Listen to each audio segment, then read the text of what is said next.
샬롬. 성경 속 여인들의 신앙과 삶, 믿음의 여인들, 리브가 첫 번째 시간입니다. 엄청난 잠재력을 지녔지만 하나님보다 앞서 행한 여인. 누가 현숙한 여인을 찾아 얻겠느냐. 그의 값은 진주보다 더하니라. 르무엘 왕의 어머니. 이 이야기는 마치 동화처럼 시작된다. 부유한 아버지의 외아들이요 많은 재산의 상속자인 훌륭한 신랑감이 아내를 구하고 있었다. 그가 태어나기 전부터 하나님께서는 그와 그의 자손들과 영원한 언약을 맺겠다고 말씀하셨다. 때문에 그 자손들의 어머니이자 그 자손의 자손들의 할머니가 될 사람은 매우 신중하게 선택되어야 했다. 이삭은 건장한 청년이었다. 그의 아버지 아브라함은 결혼을 위한 모든 준비를 해놓았다. 심지어 신부까지 택해놓았다. 그는 이 중요한 사명을 위해 자기가 신뢰할 수 있는 사람을 자기가 전에 살던 메소포타미아에 있는 하란으로 보냈다. 그의 친척들이 아직도 거기 살고 있었기 때문이었다.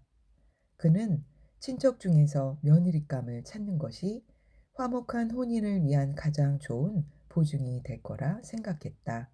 그래야 부부가 같은 배경과 상호 이해를 가질 수 있기 때문이다. 비록 가나안에 살고 있었지만 그곳 사람들이 하나님의 저주 아래 있었기 때문에 이삭에게는 그 지방 여자와의 결혼이 허용되지 않았다. 그들은 이삭의 하나님을 경배하지 않는 이교도였고 그와 같이 믿지 않는 자와 결혼하는 것은 하나님 보시기에 합당하지 않은 것이었다. 아들을 위해 하나님께서 예비하신 여인을 구하고 싶었던 아브라함은 결혼은 하늘에서 이루어져야 한다는 확신을 가지고 있었다. 즉, 그는 하나님께서 두 사람의 결합에 관심을 가지고 계신다고 믿었다. 일찍이 하나님께서는 첫 번째, 인간이 행복의 최적 조건을 함께 누릴 사람, 즉 아담을 위한 특별한 아내를 창조하시지 않았던가. 그는 하나님께서 이삭을 위한 아내를 골라주실 것이라 믿었다. 아버지로서 그는 자기 아들에게 재산을 줄 수 있었지만 슬기로운 아내는 오직 여호와만이 주실 수 있었다. 좋은 아내는 여호와로부터 오는 선물이며 축복이기 때문이다. 아브라함은 그가 하나님께 구하기만 한다면 하나님께서 친히 그 여행을 책임져 주시리라고 확신했다. 그래서 자기 청지기에게 하나님께서 그보다 앞서 사자를 보내시어 알맞은 여인을 만나게 해주실 것이라고 격려해 주었다.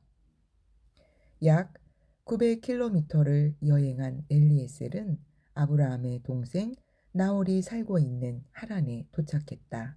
그는 도착하자마자 두 가지 일을 했다. 먼저 하나님께 도움을 구하는 기도를 드린 뒤 사람들이 가장 많이 모이는 우물가로 갔다. 저녁 때가 가까워지고 있었으므로 그는 곧 여자들이 물을 길러 나올 것이라 생각했다. 우물가로 나오는 많은 여자 중에서 어떻게 이삭을 위한 아내를 고를 수 있을까? 하나님께서 주인 아들의 아내가 될 누군가를 정해 놓으셨을까? 모든 것이 하나님의 인도하심에 달려 있었다. 그래서 엘리에셀은 기도하는 마음으로 나아갔다. 그는 하나님께 자신이 알아볼 수 있는 표적을 달라고 기도했다. 내가 물을 달라고 요청한 소녀가 내 약대에게도 물을 주겠다고 제안한다면 그를 하나님께서 이삭의 아내로 바라시는 여인인 줄로 알겠나이다. 그리고 무엇이든 하나님께 구할 수 있다는 것을 알았던 그는 바로 그날 성공하게 해주실 것을 간구했다. 간단한 이 기도는 청지기의 날카로운 통찰력을 드러낸다. 동양 여성들은 낯선 남자를 만나면 매우 수줍어했다. 따라서 만약 어떤 소녀가 그에게 숨김없는 반응을 보인다면 그는 그것을 하나님께서 인도하시는 것으로 여길 수 있었다. 하지만 그는 기도에 대한 응답으로 그 소녀가 다른 자질까지 드러내리라는 사실을 알았을까? 약대 10마리에게 물을 길어주는 것은 쉬운 일이 아니다. 약 100에서 200리터의 물을 길어 날라야 하는 일이었다. 그 일을 하려면 건강한 몸과 힘이 필요했다. 하나님께서 아브라함에게 약속하신 많은 후손들의 대를 이을 여인은 강하고 건강해야 했다. 또한 그 행동은 그녀의 성품도 드러내 주었다. 다정함과 기꺼이 봉사하려는 자세는 이삭의 신부가 지녀야 할 특성이었다. 어려운 일을 할 수 있는 실력과 능력도 그녀가 남편과 함께 살게 될 유목 생활에 도움이 될 것이다. 그녀가 만약 자신에게 묘안이 있을 때 솔선한다면 그건 역시 그녀에게 은총이 될 것이다. 나이 많은 부모의 아들 이삭은 40세가 될 때까지 총각이었다. 그는 어머니에게 강한 애착을 가지고 있었다. 큰 공적을 이룬 남자가 아니었다. 때문에 그의 아내는 그가 갖지 못한 자질을 가지고 그의 부족한 면을 보완해 주어야 했다. 아브라함의 종은 혼자 조용히 기도했다. 하나님 외에는 아무도 그의 간구를 듣지 못했다. 기도를 마치자마자 그의 마음속에 무언가가 그에게 고개를 들라고 알려주었다. 그는 어깨에 물 항아리를 맨 소녀를 보았다. 그녀는 날씬하고 젊었다. 그녀가 가까이 오자 그는 좀 더 강하게 그녀가 자기 기도의 응답이라는 것을 느끼게 되었다. 바로 여기에 이삭의 신부가 있었다. 그날은 리브가에게 다른 날과 별반 다르지 않았다. 그날이 역사가 이루어지는 날이 될 것이라는 아무런 암시도 없었다. 그녀는 자기가 수천 년 동안 사람들의 마음에 감동을 주는 사랑 이야기의 주인공이 될 줄 몰랐다. 우물로 가는 이는 매일같이 반복되는 몸이 건조한 일상이었다. 그러나 그날 우물에 도착했을 때 그녀는 자기가 걸어오는 것을 지켜보고 있는 낯선 사람에게서 알 수 없는 긴장감을 느꼈다. 그것이 그녀를 불쾌하게 만들지는 않았다. 그녀는 물을 달라는 그의 요청에 기쁜 마음으로 응했다. 그녀는 내 마음이 왜 이렇게 가볍고 행복할까? 마치 무언가를 기대하는 것 같아 생각하며 의아해했다. 마치 외부의 어떤 것이 그녀의 발에 날개를 달아주고 그녀의 팔에 더 많은 힘을 주는 것 같았다. 그녀는 이 친절한 노인을 위해 무언가 특별한 일을 해주고 싶었다. 그래서 자진하여 그의 약대를 위해 물을 길어주겠다고 했다. 짐승들의 갈증이 모두 해소되기까지 오랜 시간이 걸렸지만 그녀의 기분은 가볍고 행복했다. 어려운 일을 거뜬하게 해냈다. 그 낯선 사람의 살피는 눈은 잠시도 그녀를 떠나지 않았다. 그는 말없이 그녀를 자세히 훑어보았다. 일을 마치자 그는 그녀에게 금을 선물로 주었다. 그녀는 조그만 호의에 풍성한 선물을 주는 것을 보며 놀랐다. 그와 함께 있던 사람들로 보아 그가 부유한 사람이라는 것을 알 수 있었다. 내가 누구의 딸이냐? 그녀는 그의 목소리에서 긴장감을 느꼈다.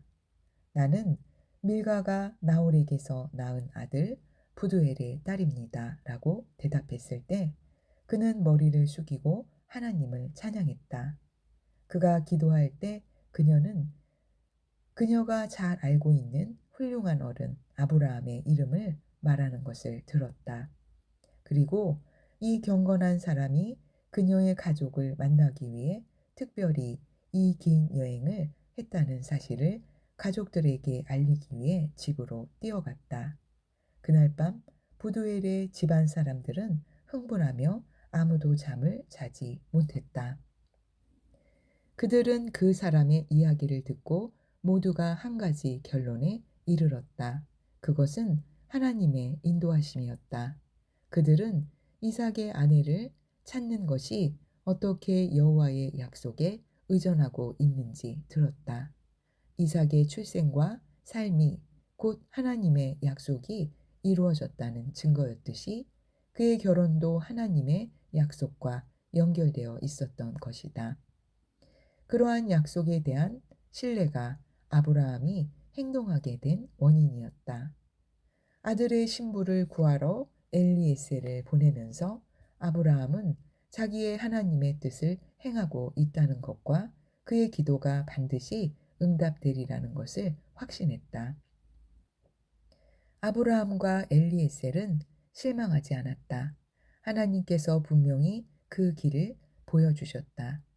친척들의 동의로 그것이 하나님의 인도하심이었다는 사실이 더욱 분명해졌다. 리브가가 살던 문화권에서는 당사자의 결정만으로 결혼이 이루어지지 않았다. 다른 사람, 특히 부모들이 의논의 대상이었다. 가족들의 의견은 일치했지만 최종 결정은 리브가에게 달려 있었다. 그녀는 내가 이 사람과 함께 가려느냐? 라는 질문에 조건 없이 가겠나이다 라고 대답했다.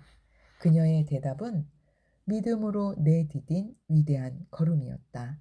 장차 그녀가 갖게 될 가정과 친정 부모가 사는 지역은 너무 먼 거리였고 그것은 곧 그녀에게 다시는 돌아오지 못할 것이라는 사실을 의미했다.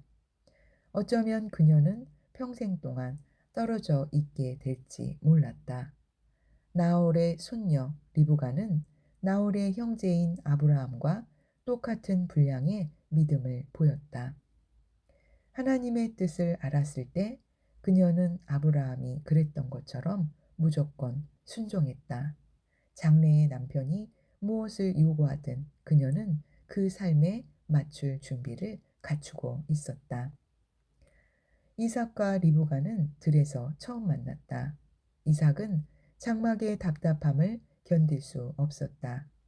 그는 언젠가 약대들이 돌아올 거라 믿으며 하나님과 이야기하기 위해 밖으로 나갔다. 리브가는 약대를 향해 오는 사람을 보았다. 그가 이삭임을 알고 그녀는 베일로 얼굴을 가렸다. 동양에서는 신부가 결혼식을 마칠 때까지 신랑에게 얼굴을 보이지 않아야 했기 때문이다. 이삭의 신부는 이삭에게 그의 어머니를 상기시켰다. 리브가는 사라처럼 지적이고 정력적이었으며 의지가 강했고 아름다웠다. 그가 여인에게서 바랄 수 있는 모든 것을 갖춘 여인이었다. 그는 그녀를 사랑했고 그녀도 그를 사랑했다. 사람은 혈과 육으로 되어 있고 감정과 이성이 있으며 희망과 절망이 있기 때문에 인간의 역사는 동화보다 훨씬 더 재미있다. 알려지지 않았던 소녀 리브가는 유대인의 믿음의 조상이요 모든 믿는 자의 조상이며 하나님의 친구인 아브라함의 역사에 동참자가 되었다. 그녀는 약속으로 가득 찬 미래의 문턱에 들어섰다. 이제 그녀는 무엇을 하게 될까? 기도는 적극적인 신뢰의 핵심 요소다. 당신의 기도 생활은 어떠한가?